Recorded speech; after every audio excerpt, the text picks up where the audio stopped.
Monsieur le Premier ministre, bonjour. Bonjour, monsieur Christophe Boisbouvier. Votre pays a besoin de liquidités, mais le FMI refuse toujours de débloquer la deuxième tranche de financement qui avait été prévue il y a 2 ans, parce que vous êtes trop lourdement endetté auprès de la Chine et des traders pétroliers. Qu'est-ce que peut faire la France pour vous aider au moment où vous terminez ce séjour à Paris ? Il faut déjà dire qu'il ne s'agit pas d'un refus catégorique du Fonds monétaire international. Cela a été ralenti par un certain nombre de préalables qui sont en train d'être remplis en ce moment. Et ces préalables ont fait l'objet d'importantes réformes engagées dans notre pays, des efforts qui ont été reconnus par la mission du FMI qui a fait une consultation virtuelle dans le pays sur un certain nombre de mesures qui avaient été exigées et qui sont en train d'être exécutées. Et nous sommes justement venus en France pour obtenir davantage l'appui et l'aide de la France dans le plaidoyer que nous sommes en train de mener. Et justement, qu'est-ce que la France peut faire ? La France s'engage à accompagner le plaidoyer du Congo et à faire percevoir, parce que comme vous le savez, la France est administrateur du Fonds monétaire international. Sa voix est quand même assez déterminante dans la poursuite des négociations, mais aussi lorsque le dossier sera présenté devant la table du conseil d'administration. La France est engagée justement à relayer le message d'espoir de la République du Congo. Les relations n'ont pas été très bonnes ces dernières années entre Brazzaville et Paris. Est-ce que ça s'améliore ? Les relations que vous décrivez n'avoir pas été bonnes entre la France et le Congo depuis un moment nous renvoient à ce qu'avaient connu l'Occident et les États-Unis dans les années 40. En fait, c'est à cela qu'il faut résumer la situation. Vous savez, dans les années 40, l'Occident qui était habitué à l'unicité de mandats aux États-Unis a été un peu surpris de voir Roosevelt multiplier les mandats, un deuxième, un troisième, un quatrième. Et la conception démocratique de la France était incompatible à cette approche. Et c'est bien après, quand on a vu les crises auxquelles devait faire face Roosevelt, qu'on a fini par se rendre compte que c'était nécessaire, heureusement, qu'on l'avait encore à ce moment. C'est exactement ce qui s'est passé avec le Congo. La France a peut-être très mal compris la volonté populaire d'obtenir la prorogation du mandat du président Denis Sassou Nguesso,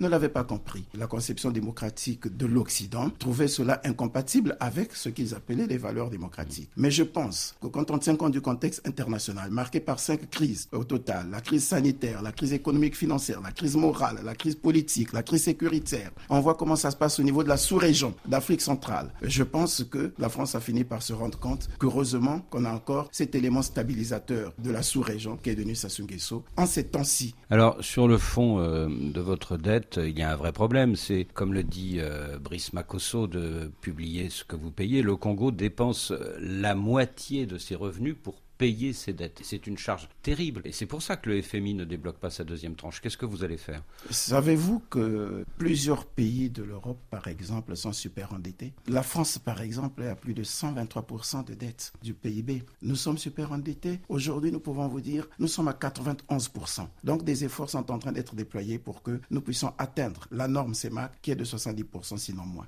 Oui, mais vous êtes très endetté, notamment auprès de la Chine et auprès de traders pétroliers comme Glencore et Trafigura. Et finalement, vous êtes dépendant de leur bonne volonté. S'ils ne veulent pas rééchelonner votre dette, qu'est-ce que vous allez faire ? Cette dette dont vous parlez vis-à-vis de la Chine est en pleine restructuration. Nous avons bénéficié d'une première restructuration et les 2 chefs d'État se sont accordés pour aller vers une seconde restructuration. Avec les traders, les négociations se poursuivent et la France a promis justement nous accompagner dans la suite de ces négociations. On en a déjà obtenu quelques résultats avec 2 d'entre eux. Il reste 1, les négociations se poursuivent. La France vous accompagne dans la négociation avec ces 3 traders, c'est ça ? En tenant compte du fait qu'il s'agit des investisseurs privés, il s'agit des partenaires privés, la difficulté y est, mais au moins nous avons un langage commun que nous n'avions pas il y a quelque temps. Hier, on nous laissait aller négocier tout seul, sachant que c'était difficile. Aujourd'hui, on peut dire oui, nous allons intensifier le plaidoyer avec vous. Mais au-delà, avec nous Trafigura, avons un plan de relance avec Trafigura, avec Orion, avec Glencore. Mais au-delà, nous avons un plan de relance qui peut permettre le décollage de notre économie. Alors, le FMI vous demande d'alléger votre dette, mais il vous demande aussi de lutter plus efficacement contre la corruption. Concrètement, qu'est-ce que vous faites sur le terrain de la bonne gouvernance ? D'importantes réformes ont été entreprises dans la mobilisation et la gestion rationnelle des ressources financières, des ressources fiscales, des ressources douanières. D'importantes réformes ont été entreprises dans l'amélioration du climat des affaires, dans la lutte contre la corruption. Nous avions déjà une loi et des organes anticorruption. Aujourd'hui,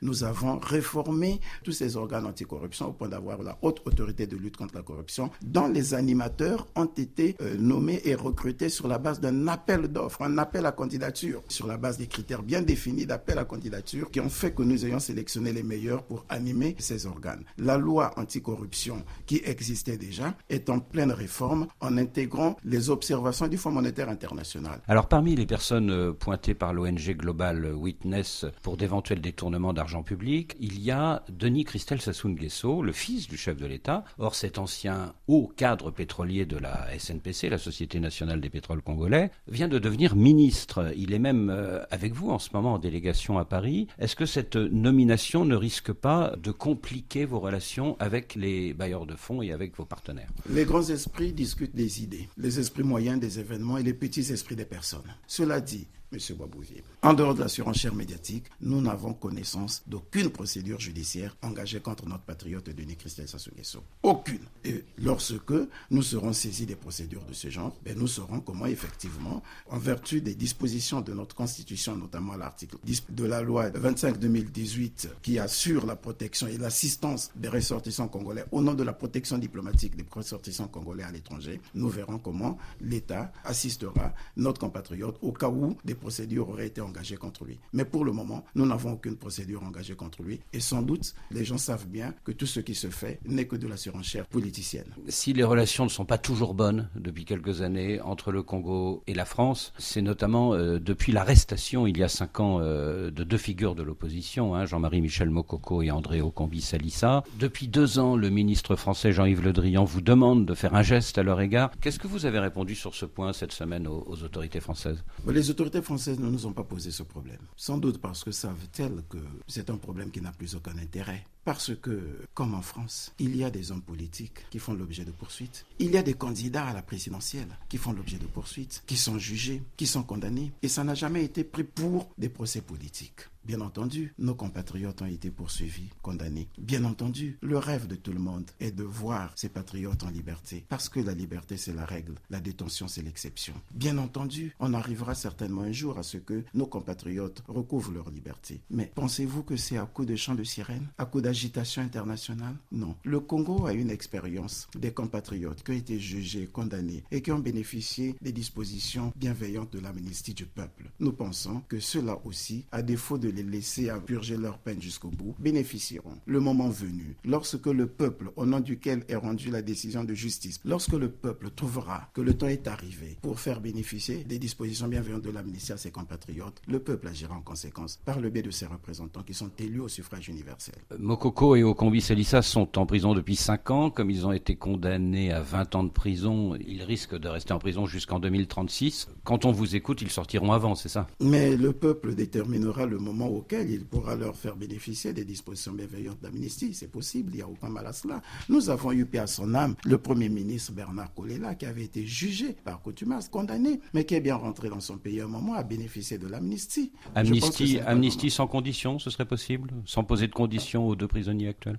Mais lorsque le peuple accorde l'amnistie, c'est lui qui détermine les modalités, le temps et le moyen. Il n'est pas question d'exiger des conditions. Il faut simplement... Non, je vous pose la question parce que vous disiez il y a quelques jours sur TV5 Monde qu'avant une éventuelle amnistie, il faudrait que M. Mokoko et Okombi-Salissa fassent un acte de contrition. Or, vous le savez, tous 2 estiment qu'ils n'ont rien à se reprocher et qu'ils ne sont en prison que pour des raisons politiques. Vous savez ce qu'un acte de contrition? C'est le repentir. C'est la reconnaissance morale, intérieure, du mal qu'on a fait et la volonté qu'on a de regretter ne serait-ce que ce mal. Or, vous dites, certainement à raison, que M. Mokoko, M. Okombi ne reconnaissent n'avoir fait aucun mal. Faut-il encore qu'ils reconnaissent demain que le peuple leur accorde le droit d'amnistie et qu'ils puissent y accéder? Parce qu'ils diront, nous n'avons pas besoin d'être amnistiés puisque nous n'avons fait aucun mal. À quoi va servir l'amnistie? Il faut craindre qu'on arrive aussi devant cette situation. Donc une solution peut être envisagée avec leurs avocats.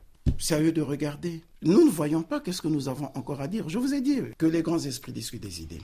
Voyez-vous, M. Boisbouvier, un Premier ministre, chef du gouvernement, vous pensez qu'un Premier ministre comme celui-là devrait être réduit à réfléchir au quotidien sur le sort des compatriotes qui pourraient bénéficier de leur liberté un jour à l'autre, plutôt que de s'engager à l'amélioration des conditions de vie des populations. C'est à ça que sert un Premier ministre. Il s'occupe de l'intendance, des conditions économiques et sociales du pays, de l'amélioration des conditions de vie de ses compatriotes, en mettant en œuvre le projet de société du président de la République, en cherchant à rétablir les équilibres macroéconomiques, en investissant dans l'agriculture, en diversifiant dans l'économie, en réduisant les importations des produits alimentaires, en faisant en sorte que nous puissions davantage exporter les produits manufacturés pour garantir l'employabilité de nos jeunes, avoir plus d'emplois, faire en sorte que nous investissions dans l'éducation, dans la santé. C'est ce à quoi je m'occupe en ce moment. Cela ne veut pas dire que je n'ai aucune compassion pour mes compatriotes qui sont privés de liberté. Nous travaillerons pour que tous les Congolais, où qu'ils soient, puissent bénéficier de leur liberté, jouir de leur liberté, d'aller et de venir puisqu'ils l'ont jusqu'aujourd'hui.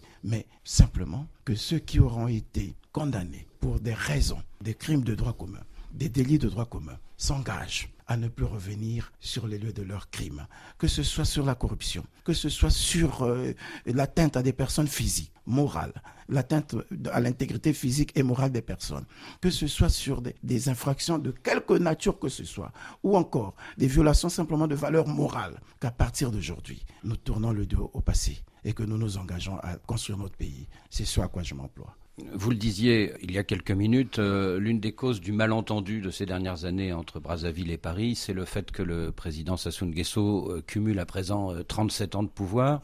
Souvent, pour justifier une telle longévité, le président invoque l'exemple de la chancelière allemande, Angela Merkel. Mais après 16 ans de pouvoir, il se trouve qu'elle s'en va. Est-ce qu'il n'est pas temps aussi pour le président Sassou Nguesso de penser lui aussi à sa retraite et de dire, eh bien, ce 4e mandat sera mon dernier mandat? La volonté populaire n'est pas la volonté des individus que nous sommes. Si le peuple voulait que Sassou Nguesso puisse partir, le peuple n'aurait pas voté pour lui. Deuxièmement, vous avez parlé d'Angela Merkel, mais on avait dépassé cet exemple. Je vous ai pris l'exemple du président Roosevelt. Que serions-nous devenus face à une crise sanitaire qui a sévi un peu partout si on n'avait pas l'expérience de Denis Sassou Nguesso pour la gestion de cette crise, ce qui fait que le Congo n'est pas aussi frappé que les autres pays? Que serions-nous devenus alors que ça bouge en Centrafrique, ça bouge au Tchad, ça bouge en RDC, ça bouge un peu partout, si on n'avait pas l'expérience de Denis Sassou Nguesso qui, par sa sagesse, par sa volonté de dialogue, réussit à contenir des crises? En 2026, le président aura cumulé 42 ans de pouvoir. Est-ce qu'il ne sera pas temps de passer la main? Nous savons simplement qu'il y a autour de nous des présidents qui auront passé autant de temps, sinon presque le même temps. Mais ils ne font pas l'objet d'autant de surenchères démagogiques. Au Cameroun, beaucoup de gens dissertent sur la longévité exceptionnelle de Paul Biya et disent qu'il serait temps qu'il passe la main, lui aussi. C'est justement pour cette raison que notre peuple se dit, nous l'avons pour faire face aux crises que nous connaissons actuellement. C'est le plus important pour notre peuple. Ils ne veulent pas d'un saut dans l'inconnu. Ils ont besoin de continuer à profiter, à capitaliser l'expérience, la sagesse de ce grand homme d'État. Sur une génération, on n'en a pas toujours nombreux, des hommes d'exception. Est-ce qu'en 2026, Denis Christel Sassou Nguesso pourrait être un bon candidat? Comme tous les autres Congolais, Denis Christel Sassou Nguesso n'est pas seul. La constitution de notre pays donne le droit à tout citoyen congolais d'accéder à la présidence de la République. Au risque que l'on parle de succession dynastique? Je ne sais pas s'il y a une succession dynastique par le biais des élections. Et encore, il faudrait bien que vous sachiez que la question n'est même pas encore à l'ordre du jour. Le mandat de Denis Sassou Nguesso vient de commencer. Je suis à 3 mois de mon exercice en tant que Premier ministre chef du gouvernement. Comment pouvez-vous nous parler déjà de la succession de 2026? La COP26, c'est dans 2 mois, c'est à Glasgow. Or, le bassin du Congo est l'un des 2 poumons de la planète. Qu'est-ce que vous attendez de la communauté internationale lors de ce sommet? Ça fait l'objet de nos échanges importants avec Madame la ministre de la Transition écologique et nous avons porté le Barbara Pompili. Madame Barbara Pompili. Nous avons porté le même discours auprès de toutes les autorités françaises que nous avons connues. Il s'agit là de l'application simplement de l'article 6 de l'accord de Paris. Vous savez que l'accord de Paris aura été un instrument important, le seul grand instrument important qui aura mis en valeur le carbone, la gestion du carbone séquestré, et qui aura amené les pays effectivement à se rendre compte de la place qu'occupent les pays non émetteurs ou les pays régulateurs, les pays non pollueurs. Voilà. Et sur cette base, on se rend compte par exemple que les efforts de l'État, des États régulateurs, des États non pollueurs ne sont pas pris proportionnellement en compte, parce que nous sommes obligés de négocier le rachat de la tonne carbone de façon bilatérale à des clauses relativement léonines. il faut qu'on essaie, au travers de l'application de l'article 6 qui met en œuvre le mécanisme de recouvrement, qu'on parvienne effectivement à mieux placer la tonne carbone de chez nous, pour qu'on part de 5-6 dollars qu'on nous donne au plan bilatéral à au moins 60 ou 70 dollars, tel que cela profite aux États, aux autres pays, et pourtant reconnus parfois pays pollueurs. Donc, nous avons échangé avec les autorités françaises pour que nous puissions parler d'une seule voix à la COP26, ne serait-ce que sur cette question et sur celle, bien entendu, du financement du Fonds bleu pour la Commission climat du bassin du Congo. Et là, vous parlez au nom de tous les pays. Nous parlons au nom de tous les pays africains. D'Afrique centrale. Oui, d'Afrique centrale pour le bassin du Congo, mais il y a quand même pratiquement 16 États avec un certain nombre de projets bien identifiés. Des projets, de plus de 300 projets, évalués à près de 500 milliards de dollars pour ce qui est du Fonds bleu du bassin du Congo. Voyez-vous, mais au-delà, s'agissant de l'application de l'article 6 de l'accord de Paris, il s'agit de tous les pays, au-delà des 16 pays du bassin du Congo, au-delà des 54 pays africains. Il s'agit d'un dossier porté dans l'intérêt de la planète et qui profiterait à l'ensemble des pays de l'humanité. Anatole Collinet-Makosso, merci. Veuillez vous abonner à votre chaîne YouTube Zoom et Focus pour être le premier à recevoir nos nouvelles vidéos. Merci.